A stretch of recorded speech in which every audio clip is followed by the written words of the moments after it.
kailangan daw po ang batas na ito upang mapigilan ang paglaganap ng riding in tandem. Gusto po natin maliwanagan talaga kung meron po bang tunay na datos patungkol dito na talagang itong doble plaka law na ito ay nakatulong po ba ito? Totoo po ba ito na talagang laganap ang riding in tandem ay Meron po ito kasi, po ang sapat meron po na dahilan po ito para baguhin natin. yes, Baguhin natin ang doble plaka law o ang RA 11235. opo, Mr. President. Meron po kasi yung datos dito, yung motorsiklo ay na-involve sa crime. Meron po kasi mga motorsiklo na ninakaw. Meron po mga motorsiklo na hiniram na hindi na sinuli. Yung direct participation po na riding in tandem, Yung riding ilan lang po? tandem ay 57 lang po, Mr. President. 57? Opo, 50. Sa 1 million, 1.4 million, 57 lang ang na-involve, Opo. pero nagkaroon po tayo ng mapaniil na batas. Yun na nga po. Naku.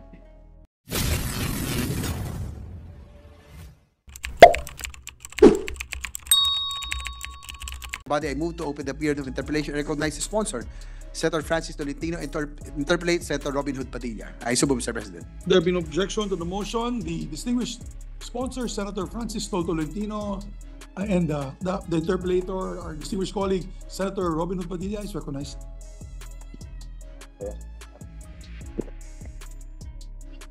Ready, Mr. President? Maraming salamat po, Ginoong Pangulo at sa ating pinunong mayorya. Kung mamarapatin po ng ating hinahangaan at magaling na senador, Francis Tolentino, ako lamang po ay may mga katanungan patungkol po sa kanyang panukala. Kung ito po ay mamarapatin ng ating kaibigan.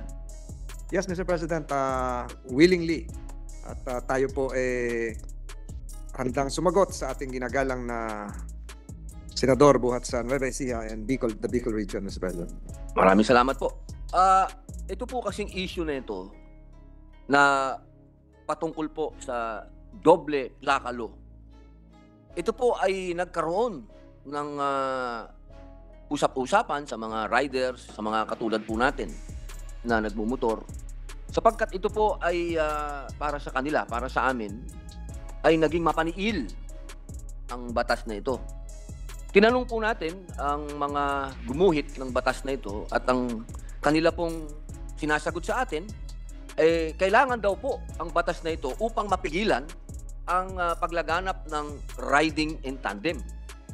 Gusto po natin maliwanagan talaga kung meron po bang tunay na datos patungkol dito na talagang itong doble plaka law na ito ay nakatulong po ba ito? Totoo po ba ito na talagang laganap ang riding in tandem at kailangan natin gawing doble ang plaka ng mga nagmumotor?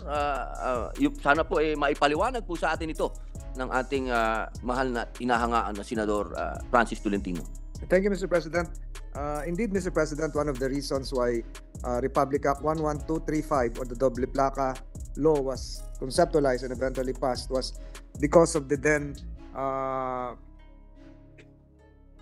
apparently continuous utilization of motorcycles by riding in tandem killers or perpetrators of crimes. But Mr. President, data coming from the Philippine National Police and even the Highway Patrol Group would show, and I have records to show, Mr. President, that Mr. President, meron po tayong ang atin pong total, if the good gentleman can see, the total registered motorcycles per region would total 1,412,631, and these records would show that it's just from January to October 2023. Yung kabuuan po sa Pilipinas na rehistradong motor without sidecar, ito po yung hindi ginagamit na tricycle, ay 1,412,631. Ito po ay noong 2023. Tumaas na po ito ngayon, Mr. President. Subalit, Mr. President, out of the 1.4 million registered motorcycles, Mr. President, you will notice that from the data gathered by the Highway Patrol Group and the Philippine National Police, 132 lang po, Mr. President, ang na-involve sa riding in tandem, allegedly. Yung may naka-back ride, 134. Tapos, out of 132 pala, ang gumamit ng motor, yung sa riding in tandem na na-involve ay 57 lang na motor out of the universe of 1.4 plus million, Mr. President. So, napaka-minuscule hindi ko mas magaling po yung minority leader sa computation kung ilang percent ito. So, Mr. President, ito po yung naging dahilan ng panawagan ng mga riders na bakit sila sinisingle out, bakit sila pinoprofile at ginawang napaka-discriminatory ng batas. In fact, Mr. President, ang dami nag-file ng case sa iba't ibang mga regional trial courts dito sa Metro Manila, questioning the constitutionality of Republic Act 11235. So, out of 1.4 million, 57 lang, Mr. President, ang involved. At napakababa po nun, Mr. President. Sana po na maunawaan ng ating kaibigan sa Nueva Ecija na hindi po totoo na ang atin po mga riders ay kriminal. Hindi po totoo, Mr. President, na yung pag-single out sa kanila bilang potential criminals ay makaka-deter sa pag-resolba ng mga krimen. Marami po mga riders tayo, Mr. President, mag-asawa, ihahatid sa trabaho. Yung babae, nagdadrive yung lalaki. Minsan po ay yung anak ihahatid sa high school kasi pasukan pa ho ngayon, minsan mamamalengke. Hindi naman po sila kriminal, Mr. President.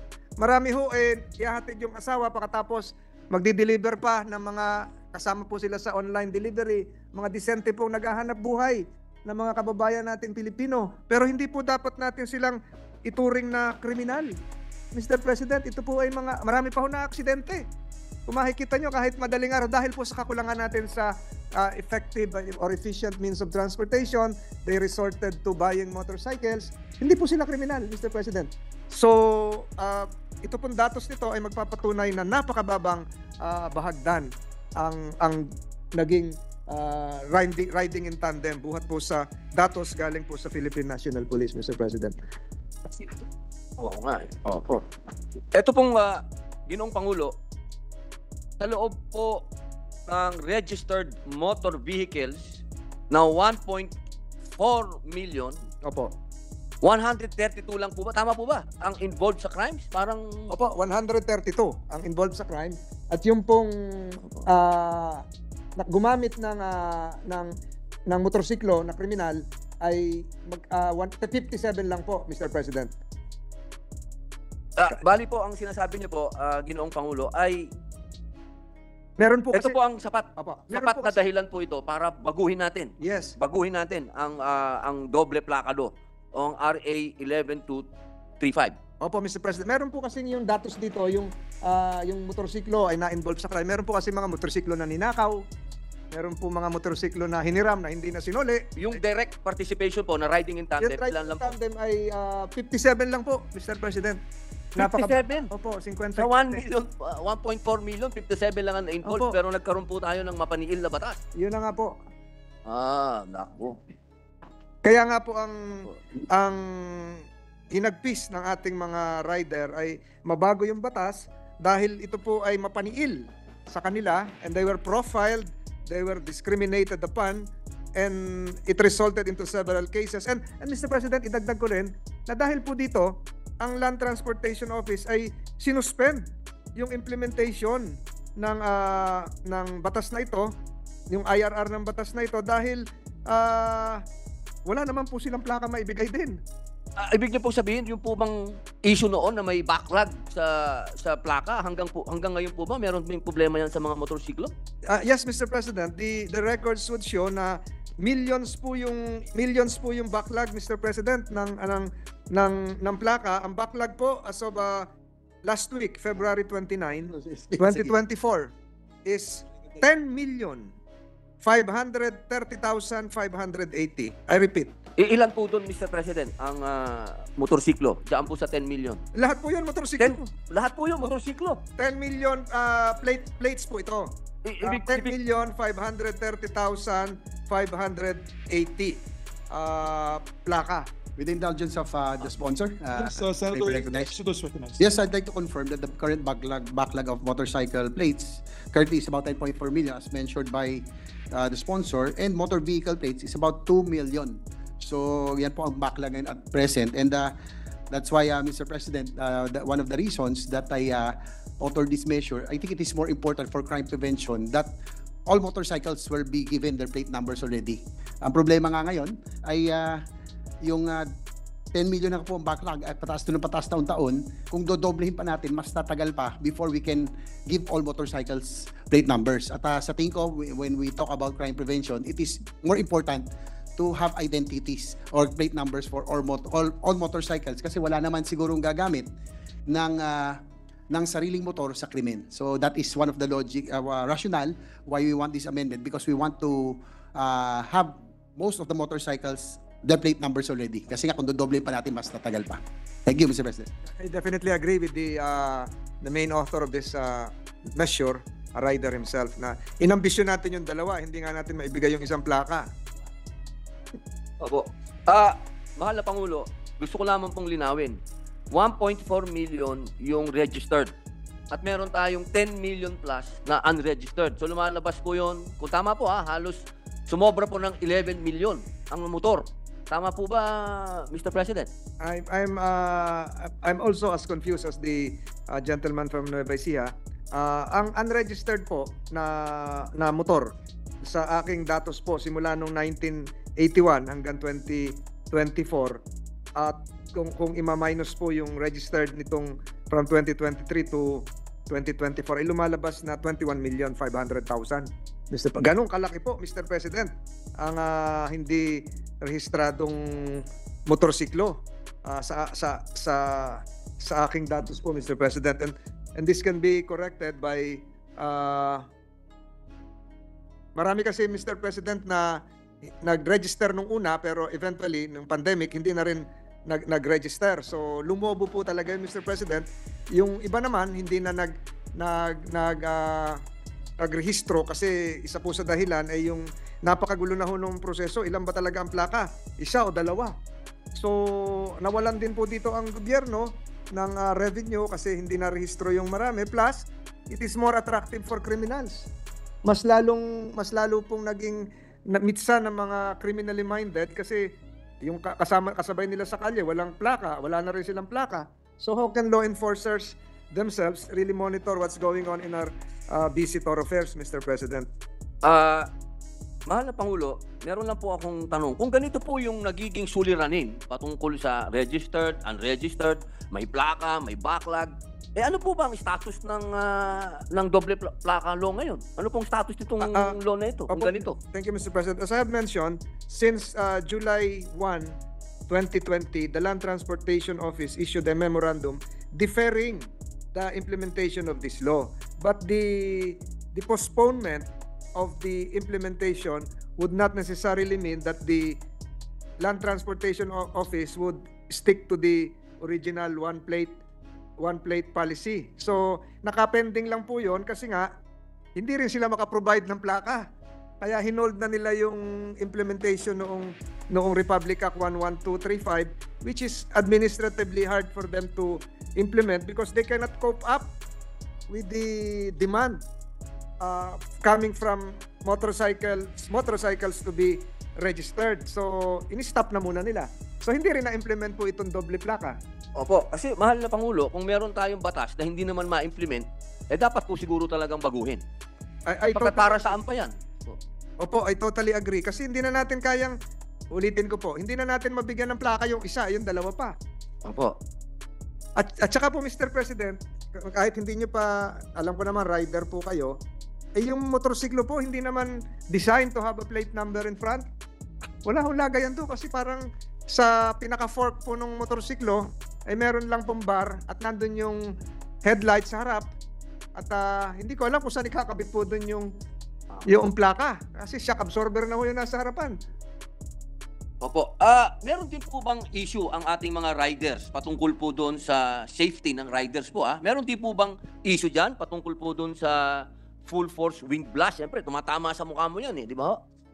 Tama po, Mr. President. Kayo po, Your Honor, bilang isang rider din, hindi naman siguro kayo papayag na yung isang plaka na halos kasi laki na nitong bond paper na ito ay nando sa harap ninyo na baka pag lumuwag yung tornilyo lipa rin at tumama pa sa inyong harapan o baka tumama sa inyong leeg na maingay po. Aerodynamically it might not be suited for a rider aware that something might happen, baka lumipad, o baka makatama sa iba. So, para po sa kanila, parang delikado daw po yung plaka sa harapan. Baka bigla na lang lumipad. Opo, mahal na Pangulo, sa katotohanan po, ako po ay isa sa mga rider na umaasa na magkaroon ng pagbabago sa batas na ito sapagkat hindi po ito talaga nakatulong sa anumang usapin. Kaya kung ito po ang sinasabi mismo ng LTO na hindi nila ma-implement, siguro po, mahal na Pangulo, siguro po talagang dapat nang baguhin ang doble plaka law. Yun lamang po ang aking mga katanungan bilang isang rider. Maraming salamat po, Ginoong Pangulo. Maraming salamat po, Your Honor, at napakahalaga po ng inyong mga tanong. At ito po bilang isang rider ay nagpapatotoo na napakahirap pong ipatupad ang isang batas na hindi talaga kayang ipatupad. So dito po sa aspetong ito ay naniniwala po ako na kailangan talagang amyandahan yung batas, Mr. President. Maraming salamat po, Your Honor. Yes. Thank you very much, distinguished colleagues. Salamat. Mr. President, I move that we suspend consideration of Senate Bill number 2555. I so move, sir. I just want to ask Senator Tolentino. Senator Tolentino, is that good gentleman a rider? Yes, Mr. President. Motorcycle or bicycle? Yes, Mr. President. Both, Mr. President. Oh. I used to ride a Moto Guzzi before. I had an accident involving a Virago before. I used to ride old school po tayo, Honda Steed before.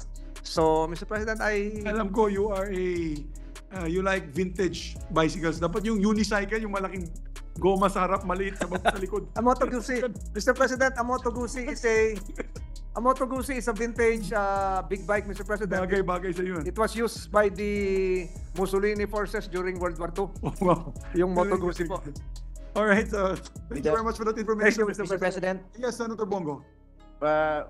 with the indulgence of this good sponsor, I agree with the proposed measure. At nakita ko kanina, 57 po yung naiulat na yung crime related, no? Sa totoo lang, I agree with that, no? Na ang criminal naman ay intentionally hindi naglalagay ng plaka. Hindi tayo dapat maging discriminatory sa mga motorcycle riders at wag natin silang pahirapan pa. Imbis na makatulong pa sana yun sa sana yun sa batas, no. Naging pahirap pa ito sa ating mga riders at marami po akong narinig na mga hinaing diyan, no? I agree with Senator JB Ejercito. Dapat mag-focus na lang tayo sa maayos na registration. Having said that, Mr. President, may I request to be recorded as co-author of this proposed measure. At another question lang po sana. How about the three-wheel? Yung three-wheel, kasama siya rito sa ibabalik sa one Kasama po, one plate. Mr. President, that is a variant of the original motorcycle, yung two-wheel. So, magiging isa na rin po sa likod. But, So, regardless of three-wheel, di ba kasi may three-wheel na isang gulong, dalawa sa likod. yes. So, isang plaka na lang saan ilagay? Sa likod po, Mr. Sa likod. President. Paano yung dalawang gulong sa harapan, yung Can-Am, isang gulong sa likod? Sa likod din po, Mr. President. Kahit na baliktad yung gulong niya. Opo, Mr. President. I used to have Mr. President, I know what the good gentleman from Davao is referring to. I used to have a three-wheel likewise. Parang dalawa po sa harap, isa sa likod. It's called Piaggio. It's an Italian big bike na yung sinasabi po ni the gentleman from Davao is a Can-Am. Parang Can-Am. pong nakaupo na lang yon. Parang kotse na kasi po siya yung specs niya, Mr. President. Parang kotse na, pag iharurot mo, para ng kotse yung takbo niya eh. Yes. Dalawang malaking gulong sa harapan, isa sa likod. Ito yung Can-Am. Opo. Ang makina niya, around 1,300 po yata, no? Laking makina rin, parang kotse na rin. So, isang plaka lang siya, Isang plaka rin po. sa likod. Sa likod po. So, kung sa harapan naman yung three-wheel, katulad ng mga Harley Davidson, isang gulong sa harapan, dalawa sa likod din pa rin. po, So, Mr. President. okay, cleared po. Salamat po, Mr. President. We're more than willing to have the good gentleman from Davao as a co-sponsor of this measure, Mr. President. Thank you. And we'd like to recognize once again Senator Robin Hood Padilla. Opo, mahal na Ginoong Pangulo. Meron lang pong phone-in question ang ating mga riders. Pagka ito daw pong batas ay nabago, yun daw po bang pinag-iinitan sila ng checkpoint lagi ay mababago na rin? Kasi yun daw po ang kanilang isang hinaing din. Lagi daw po silang biktima ng checkpoint. At yung mga checkpoint daw po, madalas, ay ang tinatanong yung tungkol dyan sa plaka. Opo. Definitely, Mr. President. The principal sponsor, the rider himself, Senator Ejercito would like to do Yes, that. Mr. President, if I may answer that. Yes, please proceed. In this amendment to the Motorcycle Crime Prevention Act, we introduced the use of RFID in front of every motorcycle. In fact, the LTO is already implementing this, that the RFID contains all the information about the motorcycle, the plate number, the owner, the driver's license, everything else, so that in checkpoints, hopefully, we will just have to fund in the future the acquisition of scanners for policemen and those who will man the checkpoints, and the establishment of a control center, no? So that it will be more convenient this time. Kung meron pong halimbawang ninakaw na motorsiklo, it will be just reported to the command center.